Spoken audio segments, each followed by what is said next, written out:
हरे कृष्णा। आज हम नाम तत्व के विषय में कुछ चर्चा करते हैं। हम सभी जो हैं भगवान का नाम लेते हैं किसी न किसी प्रकार से। तो ये जो नाम तत्व है किस प्रकार से इसको लिया जाता है और कितने प्रकार का नाम होता है उसके विषय में बताया गया है कि नाम 3 प्रकार का होता है। एक तो होता है नाम, एक होता है नामाभास और एक होता है नामापराध। जब हम केवल नाम कहते हैं तो यहां पर इसका अर्थ है शुद्ध नाम। जैसे जल कहने से केवल शुद्ध जल का ही बोध होता है, उसी प्रकार से जब नाम कहा जाता है तो जब भगवान का शुद्ध नाम लिया जाता है तब उसको बोलते हैं शुद्ध। जो शुद्ध नाम है उसी को नाम कहा गया है।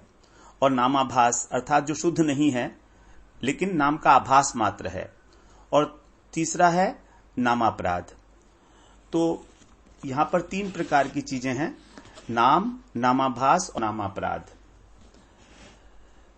नाम, शुद्ध नाम वो है जहां पर साधक के अंदर किसी प्रकार का कोई अनर्थ नहीं है, कोई अपराध नहीं है और संबंध युक्त होकर, भगवान से संबंध युक्त होकर, अपने संबंध का अनुभव करके जो नाम लिया जाता है उसको बोलते हैं शुद्ध नाम। तो अनर्थ रहित, अपराध रहित और संबंध ज्ञान युक्त होकर जो नाम लिया जाता है भगवान का, वही है शुद्ध नाम। और यही शुद्ध नाम जो है ये तुरंत फलदायी होता है। शुद्ध भक्त के मुख से ही शुद्ध नाम निकलता है, इसी को शब्द ब्रह्म कहा जाता है। यही शब्द ब्रह्म साक्षात गोलोक धाम से ही अवतरित हुआ है। तो शुद्ध नाम लेने पर ही हमको भगवत प्रेम की प्राप्ति होती है। ये तभी हो सकती है जब हमारा हृदय सब प्रकार की कामनाओं वासनाओं से मुक्त हो, हमारे अंदर किसी प्रकार का कोई अपराध, कोई अनर्थ न शेष रहा हो तथा हमें अपने भगवान के साथ संबंध का भी बोध हो गया हो। तो संबंध ज्ञान युक्त, तो अनर्थ रहित, अपराध रहित और संबंध युक्त, ज्ञान युक्त होकर जो नाम लिया जाएगा उसको कहेंगे शुद्ध नाम। ये शुद्ध भक्त की जीवा पर स्वयं ही स्फुरित होता रहता है, इसकी इतनी महिमा है। अब दूसरा आता है नामाभास। नामाभास वो है जहां पर अभी संबंध ज्ञान तो नहीं हुआ है लेकिन अनर्थ जो हैं, अनर्थ हैं अभी लेकिन अपराध नहीं किए जा रहे हैं उसके द्वारा, उसको कहा जाता है नामापराध, नामाभास। तो जहां पर अपराध नहीं है उसको कहेंगे नामाभास। जैसे अजामिल ने जो भगवान नारायण का नाम लिया था उसने किसी प्रकार का कोई अपराध नहीं किया था। 10 प्रकार के अपराध बताए गए हैं, नामापराध 10 प्रकार के हैं। तो अपराध और पाप में भी अंतर है कि जो हमारे मन, वचन और शरीर के द्वारा हिंसा की जाती है किसी विषयी पुरुष के प्रति, उसको तो बोलते हैं हम पाप। और जो एक ऐसे व्यक्ति के प्रति ये की जाती है जो भगवान का नाम ले रहा है, भजन कर रहा है, उसके प्रति जब ये इस प्रकार की दुर्भावना होती है हमारे मन के द्वारा, वाणी के द्वारा और शरीर के द्वारा, तब उसको कहेंगे अपराध। तो अपराध, ये नामापराध 10 प्रकार के होते हैं, अभी हम उसमें नहीं जाएंगे डिटेल में। तो जो अपराध रहित है अर्थात जिसने किसी वैष्णव का किसी प्रकार का कोई अपराध नहीं किया लेकिन उसमें अभी अनर्थ हैं। अनर्थ का मतलब है काम, क्रोध, लोभ, मोह, मद मत्सर इत्यादि, ये भी हैं उसमें शेष। तो यदि इस प्रकार से नाम लिया जाएगा तो हम उसको बोलते हैं नामाभास। जैसे सूर्य होता है तो जब सूर्य उदित होने वाला होता है तो उससे पहले उसका आभास आ जाता है, उसी प्रकार से यहां पर नामाभास व्यक्ति का अभी शुद्ध नाम नहीं हुआ है लेकिन उसका आभास होने लगा है। तो धीरे धीरे जब साधु संग करेगा, भजन करेगा तो उसका शुद्ध नाम भी होने लगेगा क्योंकि उसके अपराध जो हैं नष्ट हो गए हैं। तीसरा होता है नामापराध। यहां पर अनर्थ भी है, अपराध भी है और संबंध ज्ञान भी नहीं हुआ है। तो संबंध ज्ञान नामाभास में भी नहीं हुआ था, संबंध ज्ञान नामापराध में भी नहीं है, लेकिन नामापराध जो है वो सबसे ज्यादा निंदनीय है क्योंकि वहां पर अनर्थ भी है, अपराध भी किए जा रहा है और साथ ही संबंध ज्ञान तो है ही नहीं। तो इस प्रकार से सबसे उच्च कोटि का है शुद्ध नाम, फिर होता है नामाभास और फिर होता है नामापराध। तो यहां पर अब हम नामाभास की चर्चा करेंगे। नामाभास 2 प्रकार का बताया गया है। एक नामाभास है छाया नामाभास और एक है प्रतिबिंब नामाभास। यदि इच्छा मोक्ष प्राप्त करने की है, सायुज्य मुक्ति की है, तो और वो व्यक्ति भी भगवान का नाम ले रहा है, जैसे जो अद्वैत पंथ के अनुयायी हैं, ज्ञान मार्ग का अवलंबन करते हैं, सन्यास का, वो लोग जो भगवान का नाम लेते हैं, उनकी इच्छा होती है मोक्ष प्राप्त करना, अर्थात भगवान के साथ एक हो जाना, लीन हो जाना, उसको हम कहेंगे प्रतिबिंब नामाभास। और एक होता है छाया नामाभास। छाया नामाभास दो प्रकार का होता है, श्रद्धा और हेला। तो पहले ये समझ लें कि छाया और प्रतिबिंब, इनमें क्या अंतर है। प्रतिबिंब जो है किसी भी वस्तु से बहुत दूर बनता है, और प्रतिबिंब वस्तु की विकृत प्रतीति होती है। जैसे जब प्रतिबिंब बनता है तो उल्टा बनता है, वो विकृत होता है, वस्तु से अलग होता है। तो वस्तु का केवल जो गौण गुण है वही उसमें प्रतिबिंबित होता है। जैसे सूर्य का प्रकाश जब जल के ऊपर पड़ता है और जल से फिर रिफ्लेक्ट होके किसी दीवार पर पड़ता है, तो केवल प्रकाश सूर्य का जो है वो वहां पर दिखाई देता है। लेकिन सूर्य का जो मुख्य गुण है वो है उष्णता, गर्मी, वो वहां पर नहीं है। तो इस प्रकार प्रतिबिंब नामाभास के अंदर केवल वस्तु के गौण गुण होते हैं, लेकिन जो छाया नामाभास है वो वस्तु की आंशिक प्रतीति होती है। जैसे छाया वस्तु के साथ संलग्न होती है, हमारी छाया बनती है तो हमारी छाया हमारे साथ ही लगी होती है। तो वस्तु का मुख्य और गौण गुण दोनों होते हैं, लेकिन इसमें भी वस्तु की आंशिक प्रतीति होती है, पूरी नहीं होती छाया नामाभास में। तो छाया नामाभास प्रतिबिंब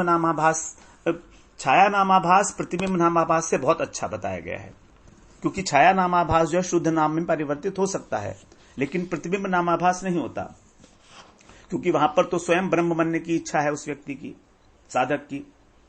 अब ये छाया नामाभास भी दो प्रकार का बताया गया है। एक है श्रद्धा छाया नामाभास, और एक है हेला छाया नामाभास। श्रद्धा छाया नामाभास जो है वो उसमें भगवान के नाम के प्रति श्रद्धा है, लेकिन तत्व ज्ञान का अभाव है और अनर्थ भी है, क्योंकि नामाभास का मतलब ही यही है कि अनर्थ सहित, अपराध रहित और अनर्थ सहित। तो यहां पर अनर्थ तो हैं, काम क्रोध लोभ मोह इत्यादि हैं, लेकिन यहां पर श्रद्धा है भगवान के नाम में। तो जो कनिष्ठ वैष्णव हैं उनका ये श्रद्धा छाया नामाभास होता है, लेकिन यहां पर तत्व ज्ञान का अभाव है। तो कनिष्ठ वैष्णव के लिए श्रद्धा छाया नामाभास कहा जाता है। अब दूसरा है हेला छाया नामाभास। तो छाया दो प्रकार का है छाया नामाभास, एक श्रद्धा और एक हेला। श्रद्धा का मतलब है भगवान के नाम के प्रति श्रद्धा है, यद्यपि अनर्थ है, तत्व ज्ञान रहित है तो भी। दूसरा हेला नामाभास। हेला नामाभास, हेला का अर्थ होता है अज्ञान। तो यहां पर ना तो किसी प्रकार की भगवान के नाम में श्रद्धा है और ना ही तत्व ज्ञान है, दोनों चीजों का ही अभाव है। तो श्रद्धा भी नहीं है और तत्व ज्ञान का भी अभाव है। अब श्रद्धा ना होने के कारण हेला नामाभास जो है वो श्रद्धा नामाभास से अत्यंत निकृष्ट माना जाता है। हेला का अर्थ होता है अवज्ञा, अर्थात किसी की अवज्ञा करना, क्योंकि ज्ञान ही नहीं है भगवान कौन है। तो अब ये हेला नामाभास को भी चार प्रकार से बताया गया है: संकेत, हेला, परिहास और स्तोभ। श्रीमद् भागवत पुराण में छठे स्कंध में अजामिल के प्रसंग में दूसरे अध्याय के 14वें श्लोक में बताया है, सांकेत्यम परिहास्यम वा स्तोभम हेलनमेव वा वैकुंठ नाम ग्रहणम अशेषागहरम विदुः। तो यहां पर चार प्रकार का हेला नामाभास बताया है: सांकेत्यम अर्थात संकेत, परिहास पूर्वक, संकेत पूर्वक, परिहास पूर्वक, स्तोभ पूर्वक और हेला पूर्वक। तो अगर इन चार प्रकार से भी भगवान का नाम लिया जाए, वैकुंठ नाम ग्रहणम, तो भी अशेष अघहरम, ये हमारे समस्त पापों को नष्ट करने वाला है। तो 4 प्रकार से ये थोड़ा थोड़ा सा इसमें अंतर है। संकेत, परिहास, स्तोभ और हेला। संकेत का अर्थ है कि जब हम किसी अन्य वस्तु को संकेत करते हैं भगवान का नाम लेकर, जैसे अजामिल ने अपने पुत्र को बुलाया नारायण कहकर, तो नारायण को, भगवान को तो नहीं बुला रहा था, अपने पुत्र को बुलाया था, लेकिन तो भी उसका जो है नामाभास हो गया। तो अन्य वस्तु को संकेत करके जब भगवान का नाम लिया जाता है तो उसको कहेंगे हम संकेत। संकेत 2 प्रकार का है। तो एक तो जब अन्य वस्तु को संकेत करके बुलाया जाता है, और दूसरा जो मायावादी लोग हैं, जो अद्वैतवादी लोग हैं, वे भी भगवान को जड़ मानकर जब उनका नाम लेते हैं तो उसको भी संकेत के अंदर ही लिया जाता है, नामाभास। वो समझते हैं कि भगवान ही, ब्रह्म ही माया का अवलंबन करके इस संसार में आते हैं, भगवान ही आते हैं इस संसार के अंदर। तो उनके हृदय में यह भाव होता है कि ये माइक नाम है, वो नाम कृष्ण विष्णु इत्यादि कहते तो हैं, लेकिन उनको कोई तत्व ज्ञान भी नहीं है। और दूसरी बात, वो उसको इस संसार की वस्तु समझते हैं, जबकि भगवान का नाम इस संसार की वस्तु नहीं है। वो तो सीधे ही वैकुंठ धाम से अवतरित हुआ है। भगवान के नाम में किसी प्रकार का कोई भेद नहीं है। तो इस प्रकार से जो लोग, माइक लोग, जो मायावादी लोग ये नाम लेते हैं, तो उसको भी हम संकेत में ले सकते हैं। अब यहां पर वो अभी पूरे मायावाद में प्रविष्ट नहीं हुए हैं, उन्होंने केवल सुना है कि भगवान का नाम लेने से जो है मुक्ति मिल जाएगी। यदि उनकी ये पक्की धारणा हो जाए सब प्रकार से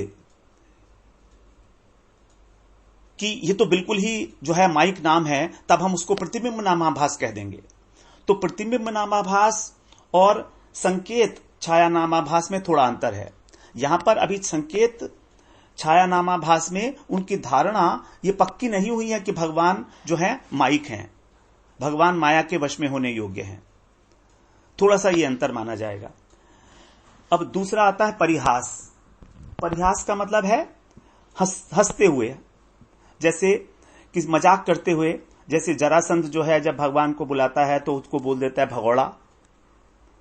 भगवान जब भागे तो भगवान को उसने भगोड़ा शब्द कह दिया, तो कहा तो भगवान को ही ना, तो इसीलिए उसको भी परिहास में भी कह देते हैं हम।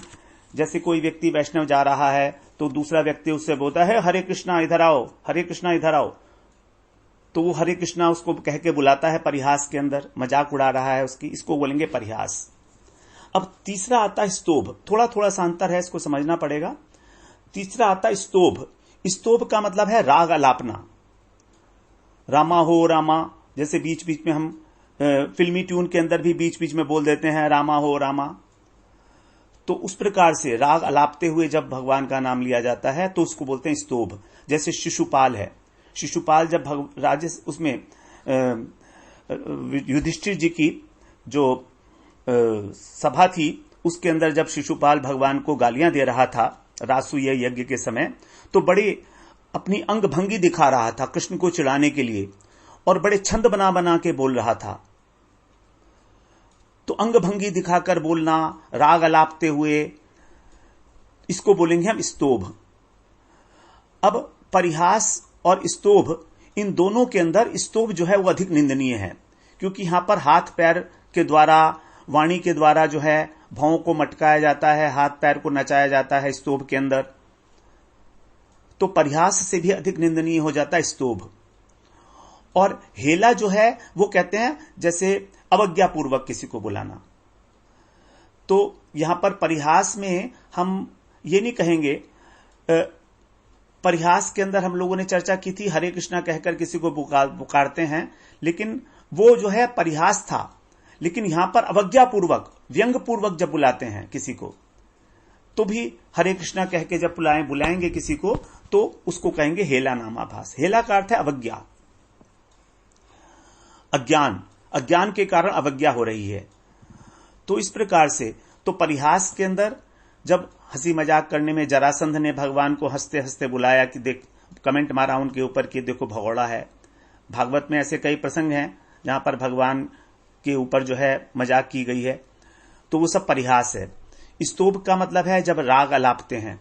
संकेत का मतलब है जब किसी और अन्य वस्तु को भगवान का नाम लेकर बुलाया जाता है अथवा भगवान को जड़ मानकर उनका नाम लिया जाता है। बहुत अधिक यहां पर जो है भगवान का नाम लिया जा रहा है, लेकिन बहुत अधिक उसकी ये धारणा नहीं, अभी वो पूरी की पूरी मायावाद में प्रविष्ट नहीं हुआ है, उसने केवल सुना है। अगर उसकी पक्की धारणा हो जाए कि ब्रह्म जो है वो माया के वश में योग्य है, तो फिर वो प्रतिबिंब नामाभास हो जाता है। और जो चौथा है हेला, जैसे कि हम हरे कृष्णा कहकर किसी को व्यंग पूर्वक बुलाते हैं, अवज्ञा पूर्वक, उसकी अवज्ञा करते हुए, उसको हम कहेंगे हेला छाया नामाभास।